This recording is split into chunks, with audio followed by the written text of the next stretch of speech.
रहे हैं आप और मैं हूं आपके साथ सोहन सिंह। उत्तराखंड में अगले साल चुनाव होने हैं, लिहाजा सभी पार्टियों ने चुनाव को लेकर पूरी ताकत झोंक दी है। मुख्य मुकाबला बीजेपी, कांग्रेस और आम आदमी पार्टी के बीच माना जा रहा है। चुनाव को लेकर सभी पार्टियां रणनीति बनाने में जुट गई हैं। बात कांग्रेस की करें तो कांग्रेस सत्ता में वापसी के लिए संगठन को मजबूत करने और वोटरों को लुभाने में जुट गई है। इसी कड़ी में हरिद्वार पहुंचे कांग्रेस के पूर्व प्रदेश उपाध्यक्ष किशोर उपाध्याय ने कहा कि चुनाव में कांग्रेस का एजेंडा लोगों की जिंदगी में खुशी लाने वाला होगा।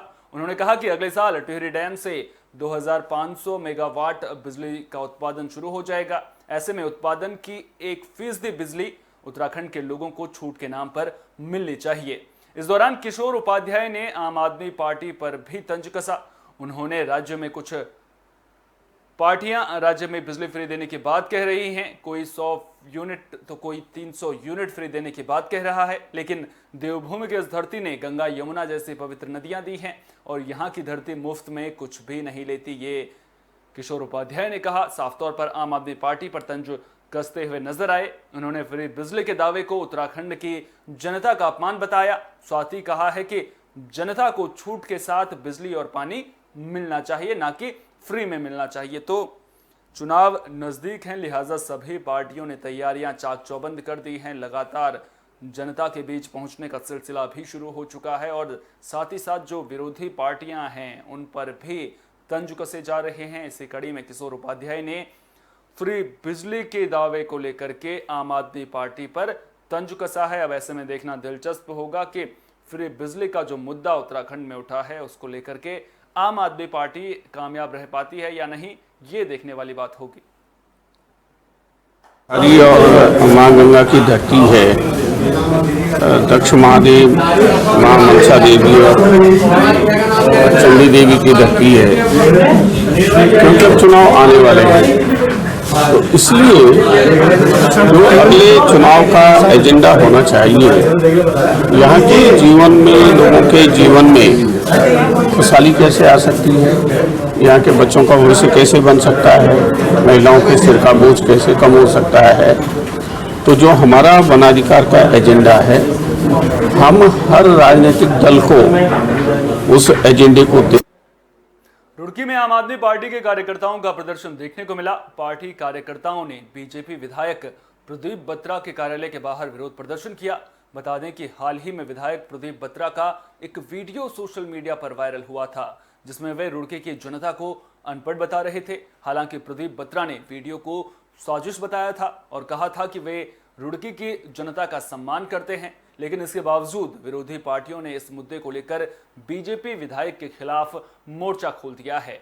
आप कार्यकर्ताओं ने बीजेपी विधायक के खिलाफ जमकर नारेबाजी करते हुए प्रदर्शन किया। साफ तौर पर आरोप लगाया कि जो बीजेपी विधायक हैं वो रुड़की की जनता का अपमान कर रहे हैं। अब ऐसे में आपको बता दें कि हाल ही में जो प्रदीप बत्रा हैं, जो बीजेपी विधायक, उन्होंने एक वीडियो भी जारी किया था, एक बयान भी जारी किया था, जिसमें उन्होंने साफ तौर पर कहा था कि जो ये पूरा मामला है वो एक साजिश का पार्ट है।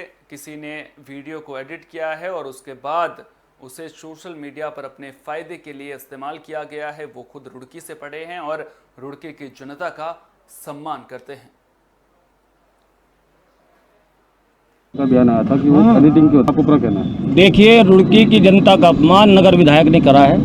नगर विधायक ने रुड़की की जनता को अनपढ़ कहा है। वो वीडियो में साफ दिख रहा है। अगर विधायक जी को लगता है कि एडोप्टेड वीडियो है या वीडियो एडिट की गई है तो वो सही वीडियो वो डाल दें। असल में क्या है कि रुड़की विधायक की मानसिकता वही है, वो हमेशा से, पहली बात तो वो बेचारे बोलना नहीं जानते, काम तो बहुत दूर की बात है, काम करना नहीं जानते, बोलना नहीं जानते, जो बोलते हैं वही फिर असभ्य बोलते हैं। तो रुड़की विधायक से हमारा निवेदन है कि वो रुड़की की जनता से सार्वजनिक रूप से माफी मांगे, नहीं तो सड़क पर उतर के प्रदर्शन किया जाएगा। इस रुड़की के विधायक का जीना। अब जो तस्वीरें हम आपको दिखाने जा रहे हैं वो आपको हैरान और परेशान करेंगी, क्योंकि ये तस्वीरें बुनियादी सुविधाओं की पोल खोल रही हैं। तस्वीरें जोशीमठ ब्लॉक के डुमक गांव की हैं, जो आज भी सड़क से नहीं जुड़ पाया है और खामियाजा ग्रामीणों को भुगतना पड़ रहा है। इस गांव में एक महिला हरकी देवी की तबीयत अचानक बिगड़ गई थी, जिसके बाद ग्रामीणों ने उसे डंडों के सहारे डुमक से कुजाऊ करीब 18 किलोमीटर पैदल चलकर सड़क तक पहुंचाया और फिर महिला को इलाज के लिए जिला चिकित्सालय गोपेश्वर ले जाया गया। सवाल उठता है कि अगर महिला को वक्त पर इलाज नहीं मिल पाता और फिर महिला को कुछ हो जाता तो फिर उसका जिम्मेदार कौन होता। सवाल उठता है कि आखिर कब तक ग्रामीण ऐसे ही बिना सड़क के डंडों के सहारे मरीजों को पैदल 18 किलोमीटर दूर ले जाते रहेंगे। हालांकि डुमक गांव तक सड़क निर्माण का काम चल रहा है, लेकिन सड़क गांव तक कब पहुंचेगी ये अभी भी बड़ा सवाल बना हुआ है। ग्रामीण कई बार सड़क के लिए आंदोलन कर चुके हैं, लेकिन अभी तक सड़क गांव नहीं पहुंच पाई है। मामले को लेकर जब बद्रीनाथ विधायक से बात की गई तो उन्होंने कहा कि सड़क का निर्माण कार्य जारी है और जल्द ही डुमक गांव सड़क से जुड़ जाएगा। तो तस्वीरें पूरी कहानी को खुद ब खुद बयां कर रही हैं। तस्वीरें पहाड़ के दर्द को दिखा रही हैं, तस्वीरें बुनियादी सुविधाओं की हकीकत को दिखा रही हैं। सरकार अपनी ओर से पूरी कोशिशें कर रही है, लेकिन उसके बावजूद अगर इस तरह की तस्वीरें सामने खड़ी होंगी, इस तरह के सामने तस्वीरें आएंगी तो फिर सवाल सीधे प्रशासनिक कार्यशैली पर उठेंगे। उम्मीद करेंगे कि जो ये तस्वीरें हैं वो प्रशासन के जो आलाधिकारी हैं वो भी देख रहे होंगे, ताकि जो व्यवस्थाएं हैं वो जल्द से जल्द दुरुस्त की जाएं, ग्रामीणों को इलाज की सुविधा मिल सके, ज़्यादा दूर ना जाना पड़े इलाज के लिए। उसके अलावा जो गांव है वो सड़क मार्ग से जुड़ जाए। उधम सिंह नगर में एक व्यक्ति का शव मिलने से सनसनी फैल गई। मामला सितारगंज के भगोरा गांव का है। फिलहाल शव की शिनाख्त नहीं हो सकी है। दरअसल सड़क किनारे खाली पड़े प्लॉट में कुछ बच्चे जानवर चरा रहे थे। इसी दौरान उन्होंने झाड़ियों में एक शव देखा। मामले की जानकारी मिलने के बाद पुलिस की टीम मौके पर पहुंची और शव को कब्जे में लेकर जांच में जुट गई है। संभावना जताई जा रही है कि शव 2 से 3 दिन पहले फेंका गया था। तो अब बड़ा सवाल यहां पर पुलिस के लिए बन गया है कि आखिर इस शव की शिनाख्त कब तक होगी और आखिर ये शव यहाँ कैसे पहुंचा, ये भी अपने आप में बड़ा सवाल है। उम्मीद करेंगे कि जो पुलिस प्रशासन है वो जल्द से जल्द इस शव की गुत्थी को सुलझाएगा।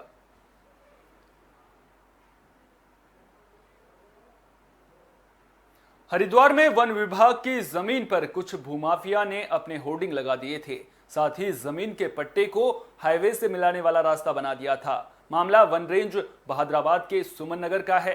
वन विभाग के अधिकारियों ने मामले को लेकर भूमाफिया को कई बार चेतावनी दी थी, लेकिन भूमाफिया अपनी हरकतों से बाज नहीं आ रहे थे। हरिद्वार डीएफओ नीरज कुमार के आदेश के बाद वन विभाग के दारोगा आशुतोष ने बड़ी कार्रवाई करते हुए वन विभाग की जमीन पर लगे बोर्ड को जेसीबी की मदद से हटा दिया और भूमाफिया ने जो रास्ता वन भूमि पर बनाया था उसे भी बंद करा दिया है। वन विभाग ने चेतावनी दी है कि अगर किसी ने वन विभाग की जमीन पर कब्जा करने की कोशिश की तो उसके खिलाफ कड़ी कार्रवाई की जाएगी। एक्चुअली 2-3 दिन से सोशल मीडिया पे कुछ ऐसी खबरें चल रही थी कि वन विभाग की ज़मीन में कुछ माफियाओं के द्वारा कब्जा हो रहा है। तो इस चीज़ का हमने संज्ञान लिया। मौके पे हम लोगों ने निरीक्षण किया तो किसी तरह का कोई इंक्रोचमेंट तो नहीं था, बट मंसूबे लोगों के गलत हो सकते हैं क्योंकि सटी हुई जो ज़मीन है वन विभाग की, जो हमारा वो क्षेत्र है वो नहरवाई की ज़मीन है और वहाँ पे उसका जो लीगल स्टेटस है वो है संरक्षित वन।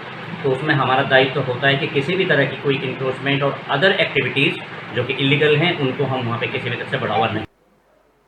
उत्तराखंड में लोग परेशान हैं, वहीं कई जगहों पर रास्ते टूट गए हैं। लगातार बारिश परेशानी का सबब बनी हुई है। इस बारिश के कारण टिहरी में ऋषिकेश गंगोत्री NH 94 पर नरेंद्र नगर से 5 किलोमीटर आगे रोड ब्लॉक हो गई है। दरअसल धौड़ा पानी के पास पहाड़ी से सड़क पर भारी मलबा और बड़े पत्थर आ गए हैं, जिसकी वजह से लोगों को परेशानी का सामना करना पड़ रहा है।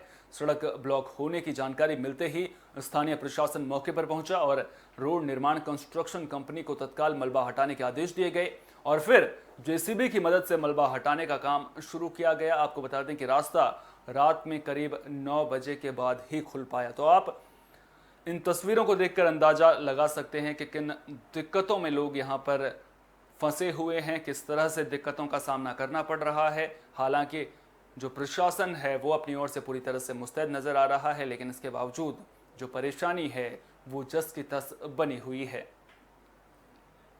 सरकार, केंद्र सरकार ने ऑल वेदर रोड के नाम से करोड़ों और अरबों रुपए बर्बाद किया है। आप देख रहे हैं कि विगत 3 महीने से लगातार ये जो खासकर ऋषिकेश और चंबा का जो हमारा ये एक पैच है जो 65 किलोमीटर का है, इसमें लगातार आए दिनों दुर्घटना हो रही है। आए दिनों बड़े जो है ये स्लाइडिंग जो पोर्शन बन गए, बहुत नए जो पॉइंट खुल गए हैं, वो लगातार हो रहे हैं। देखिए अभी कम से कम जो है 4-5 हज़ार लोग यहाँ पर फंसे पड़े हैं, लगभग आधा घंटा का समय हो गया है। अब बड़ी मुश्किल से एक जेसीबी यहाँ पर आई है, एक छोटी सी जेसीबी आई है। मुझे लगता नहीं कि अभी 4-5 घंटे से पहले ये रोड खुलने वाला है। केंद्र सरकार ने ऑल वेदर रोड के नाम से करोड़ों और अरबों रुपए बर्बाद किया है। तो बरसात की वजह से लोग परेशान हैं। तस्वीरें पूरी कहानी को खुद ब खुद बयां कर रही हैं। ये तस्वीरें बता रही हैं कि किस तरह से दिक्कतें बढ़ गई हैं और इन दिक्कतों की वजह से लोगों को किस तरह से खामियाजा भुगतना पड़ रहा है। चलिए रुक करते हैं अगली खबर का। रुद्रप्रयाग से भी हादसे की खबर सामने आई है। घटना अगस्त्यमुनि गंगानगर की है। दरअसल एक कार बेकाबू होकर मंदाकिनी नदी में जा गिरी। घंटों कार के अंदर फंसे रहने से कार चालक की मौत हो गई। स्थानीय लोगों और पुलिस प्रशासन ने कार चालक को बचाने की कोशिश भी की, लेकिन बरसात के कारण नदी का जलस्तर बढ़ने से रेस्क्यू समय पर नहीं हो पाया, जिसकी वजह से एक व्यक्ति को अपनी जान गंवानी पड़ी। मृतक की पहचान किशोरीलाल के रूप में हुई है, जो पेशे से शिक्षक थे। लगातार बारिश के कारण नदी का जलस्तर बढ़ा हुआ है और पानी का बहाव भी तेज है। ऐसे में वाहन चालक गाड़ी के साथ पानी के बहाव में बहकर काफी आगे तक चले गए। जानकारी के मुताबिक शव को निकाल लिया गया है, लेकिन शव को निकालने में भी रेस्क्यू टीम के पसीने छूट गए। आपको बता दें कि लगातार जो बरसात का मौसम होता है, ऐसे में गाड़ गदेरे उफान पर होते हैं और इन गाड़ गदेरों का पानी जाकर नदियों में मिलता है, जिसकी वजह से नदियों का जलस्तर भी लगातार बढ़ जाता है। और आपको बता दें कि रुद्रप्रयाग में ये हादसा हुआ है, जहां एक वाहन नदी में गिर गया था और पानी के तेज बहाव के कारण जो गाड़ी थी वो पानी अपने साथ बहाकर ले गई थी।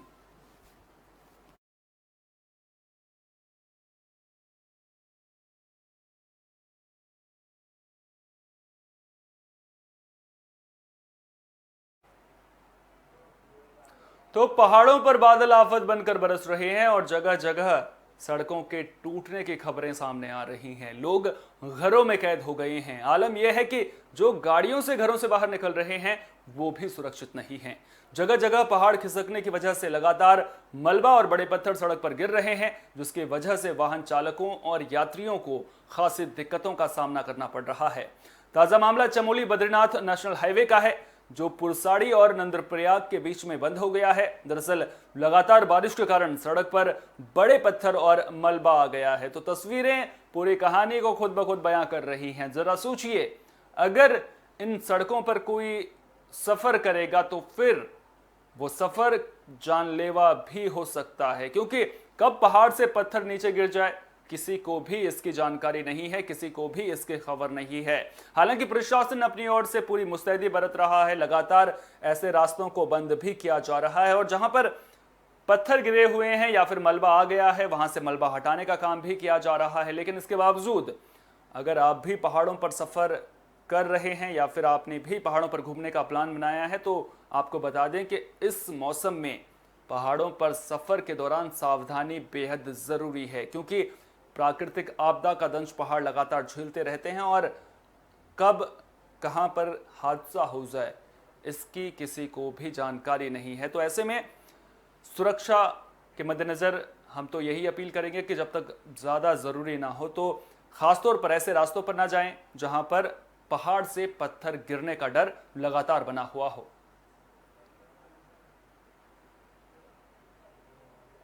उत्तरकाशी में भी लगातार बारिश से बुरा हाल है। लोगों को डर सताने लगा है और लोगों के जहन में 2013 की आपदा के जख्म ताजा हो गए हैं। बात कल्याणी गांव की करें तो कल्याणी हरेथी मोटर मार्ग पर लगातार भूस्खलन से लोगों के मन में डर बैठ गया है। लोगों का कहना है कि इस मोटर मार्ग की कटिंग और चारधाम परियोजना की ऑल वेदर रोड के चौड़ीकरण कटिंग के बाद बरसात शुरू होते ही भूस्खलन शुरू हो जाता है और मलबे के साथ पत्थर सीधे लोगों की घरों की छत पर गिरते हैं। ग्रामीणों का कहना है कि सुरक्षा के मद्देनजर कई बार पीडब्ल्यूडी और एनएच प्रशासन को लिखित में जानकारी भी दी गई, लेकिन इसके बावजूद लोगों की परेशानी कम होने का नाम नहीं ले रही है। लोगों ने चेतावनी दी है कि दोनों विभाग आपस में सामंजस्य बिठाकर ग्रामीणों को सुरक्षा मुहैया कराएं, वरना ग्रामीणों को सुरक्षा की मांग को लेकर प्रदर्शन करना पड़ेगा। तो आप तस्वीरों को देखकर अंदाजा लगा सकते हैं कि जिंदगी कितनी मुश्किल में है। जिस घर में रहते हैं, जिस घर की छत को इस उम्मीद के साथ बनाया गया था कि ये घर सुरक्षा देगा, बारिश से बचाएगा, गर्मी से बचाएगा, लेकिन जब भूस्खलन हुआ, जमीन धंसने लगी, तो वही घर अब आफत बनता हुआ नजर आ रहा है। कब घर गिर जाए किसी को कोई जानकारी नहीं है। लगातार जो लोग हैं वो प्रशासन से गुहार लगा रहे हैं, मदद की उम्मीद लगाए बैठे हैं, लेकिन मदद के नाम पर केवल टाल मटोल किया जा रहा है, जिसके बाद ग्रामीणों ने अब प्रदर्शन की चेतावनी दी है। 3-4 वर्षों से यहाँ पर हरेती कल्याणी मोटर मार्ग से काफ़ी परेशान हूँ, जो कि रात को बारिश होने से हमें अपने घर पे हमारी नींद भी इन्होंने हराम कर रखी है और कई बार ऊपर से भू धसाव हो रहा है, कई बार पत्थर गिर रहे हैं और मैं PWD विभाग व NH विभाग को कई बार लिखित एवं मौखिक रूप में बताया है। वह लोग आए भी हैं और कई बार उन्होंने कहा भूवैज्ञानिक आएगा, भूवैज्ञानिक भी आया है, उसने अपनी रिपोर्ट भी लगाई है, लेकिन 2 बरस इस बात को हो गए हैं जिसमें कि उन्होंने अभी तक चूं तक नहीं किया, एक पत्थर तक भी नहीं लगाया और वह भू धसाव और ज़्यादा हो रहा है। तो उत्तरकाशी में बारिश लोगों को डराने लगी है। कुछ ऐसा ही आलम जिले के नगल मेहरगांव का भी है। दरअसल 21 जुलाई को भारी बारिश के कारण ग्रामीण राकेश डोबराल के मकान में जमीन धंसने की वजह से दरारें पड़ गई थी और अब लगातार हो रही बारिश से मकान के नीचे की जमीन धंसने से दरारें बढ़ती चली जा रही हैं और अब हालात ये हैं कि मकान गिरने की कगार पर है। मकान में जैसे ही दरारें पड़ी, इसकी सूचना प्रशासन को भी दी गई और हालात का जायजा लेने राजस्व उपनिरीक्षक और तहसीलदार भी पहुंचे। लेकिन ताज्जुब की बात यह है कि हालात जानने के बाद भी प्रशासन ने प्रभावित परिवार को सुरक्षित जगह पर शिफ्ट नहीं किया गया और ना ही रात गुजारने के लिए टेंट मुहैया कराया गया। प्रभावित परिवार मकान में तिरपाल लगाकर रात गुजारने को मजबूर है और लोगों को तेज बारिश के चलते अनहोनी का डर सता रहा है। तो जरा सोचिए, जो परिवार इस मकान में रह रहा होगा उस पर क्या बीत रही होगी, उसको रात को नींद कैसे आएगी, कब मकान गिर जाए इसका कुछ भी पता नहीं है। तो ऐसे में प्रशासन के पास भी ये परिवार पहुंचा, प्रशासनिक अधिकारी मुआयना करने भी पहुंचे, हालात देखा भी कि किस तरह से परिवार तिरपाल डालकर रह रहा है, लेकिन उसके बावजूद भी ताज्जुब तब होता है जब प्रशासनिक अधिकारी मदद के नाम पर केवल आश्वासन देते हैं और रहने की व्यवस्था भी नहीं की गई, शिफ्ट नहीं किया गया। अब अगर कल को कोई हादसा होता है तो उसका जिम्मेदार कौन होगा, यह अपने आप में बड़ा सवाल है।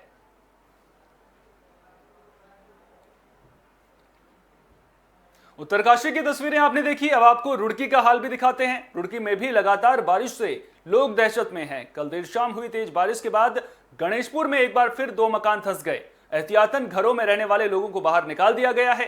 वहीं जेसीबी की मदद से एक भवन को रोकने की कोशिश भी की गई ताकि यह मकान ना गिरे, लेकिन इसके बावजूद एक मकान ढह गया, साथ ही कई मकानों में दरारें आ गई हैं। बता दें कि रुड़की के गणेशपुर में पिछले साल भी अगस्त में 4 मकानों में दरार आ गई थी और फिर एहतियातन इन मकानों को खाली करवा दिया गया था। बीजेपी विधायक प्रदीप बत्रा ने एडीबी से क्षतिग्रस्त मकानों का निर्माण करवाया था, लेकिन कल देर शाम हुई बारिश से उसी जगह 2 मकान धंस गए, जिससे इलाके में अफरा तफरी मच गई। फिलहाल गणेश चौक से पनियाला रोड जाने वाले मार्ग को बंद कर दिया गया है। दरअसल लोग पहले भी एडीबी द्वारा शहर में किए गए निर्माण कार्य की गुणवत्ता को लेकर सवाल उठा चुके हैं। आरोप है कि सड़कों में बनाए गए सीवर लाइन के अधिकतर चेंबर में प्लास्टर ही नहीं है। वहीं गणेशपुर में हुई घटना के बाद लोगों में आक्रोश देखने को मिल रहा है। जानकारी मिलने के बाद ज्वाइंट मजिस्ट्रेट अपूर्वा पांडेय मौके पर पहुंची। उन्होंने कहा कि बारिश ज्यादा होने से कुछ मकानों को नुकसान पहुंचा है, साथ ही उन्होंने जांच के बाद कार्रवाई का आश्वासन दिया है। डीपी और जल विभाग ये आपस में लड़ रहे हैं, ये कह रहे हैं कि उसकी गलती है उसकी गलती है। ये मकान पिछली बार बना था, ये मकान गिर गया था, ये मकान पिछली बार गिरा था और इसमें विधायक जी क्या गए थे, एडीबी वाले क्या गए थे, हम बनाएंगे। इस भाई ने अपनी जमीन बेचकर मकान कंप्लीट करा, किसी ने पैसे नहीं दिए। इसमें मकान में फिर तिरड़ा भी नीचे देखो ये, और ऊपर लिंटर देखो कितने आ गए। अब आदमी नौकरी करे क्या करे, अब बेचारा अपनी ज़मीन बेच कर अपना मकान तैयार करा है। पिछली बार भी कोई पैसा नहीं देगा। अतिवृष्टि के बाद यहाँ पे थोड़ा दुकानों के तरफ जाने से काफ़ी डैमेज आया है। इस मकान को काफ़ी ज़्यादा डैमेज इसमें दिखाई दे रहा है। फिलहाल आके स्थल निरीक्षण किया और देखा जाएगा कि किस कारण से ये इशू क्रिएट हुआ है। बाकी संबंधित परिवारों को भी जो पॉसिबल रिलीफ है वो एक्सटेंड करने का प्रयत्न किया जाएगा। इसमें अभी कुछ ठोस कहना मुश्किल है, अभी आकर वहाँ निरीक्षण किया है, परंतु इसमें प्रॉपर तकनीकी जाँच करा के इसमें किस वजह से इस प्रकार की समस्या साल क्रिएट हो रही है इसमें जांच कर फिर आवश्यक है। डीपी और जल विभाग आपस में लड़ रहे हैं। ये कह रहे हैं कि